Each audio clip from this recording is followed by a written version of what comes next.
Hi friends, எல்லாருக்கும் வணக்கம். இன்றைக்கி நம்ம சேனலில் என்ன பார்க்க போகிறோன்னு பார்த்தீங்கன்னா டியூஸ்டே தான். டியூஸ்டே வந்து ஒரு மினி விலாக் மாதிரி பார்க்கலாம். ரொம்ப பிஸியான டே. சிறுவாபுரி கோயில் போயிருந்தோம். ஸோ அங்கே வந்து சரியான ரஷ்ஷு. அவ்வளோ கூட்டத்துலேயும் செவ்வாய்க்கிழமையானா அங்கே நிறைய கூட்டம் வருவாங்க போல இருக்குது. ஸோ அங்கே போயிட்டு நம்ம வேண்டுதெல்லாம் நிறைவேற்றியாச்சு. அங்கே சரியான கூட்டம். அந்த கூட்டத்தில் கிட்டத்தட்ட ஒரு 2 மணி நேரம் லைனில் நின்னோம். அங்கே இந்த மாதிரி குச்சி ஐஸ் விற்றுட்டு இருந்தாங்க. அதை வாங்கி சாப்பிட்டுட்டு சாமியை பார்த்துட்டு திருப்தியாக வெளியே வந்துட்டோன்னே பாருங்கள், இந்த கோபுரத்தில் முருகர் அழகாக இருந்தார்.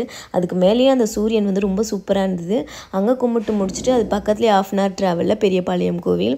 இந்த பெரியபாளையம் வந்து ரொம்ப நாள் ஆச்சுன்றதால கோவில் நல்லா காலியாக இருந்தது. ஸோ அம்மனை வந்து ஒரு 5 நிமிஷம் அங்கேயே நின்று நல்லா தரிசனம் பண்ணோம். ரொம்ப சந்தோஷமாக இருந்தது. ரொம்ப நாள் கழித்து பெரியபாளையம் போனது. அங்கேருந்து வீட்டுக்கு வந்தாச்சு. வீட்டுக்கு வந்த கையோடையே ஃபேஸ் வாஷ்லாம் பண்ணிவிட்டு வல்லக்கோட்டை முருகன் கோயிலுக்கு போயிட்டோம். இங்கே நாங்கள் வீக்லி போவோம். ஸோ நானும் எங்கள் ஹஸ்பண்டும் போயிட்டு வந்துட்டோம். பாய். மறக்காமல்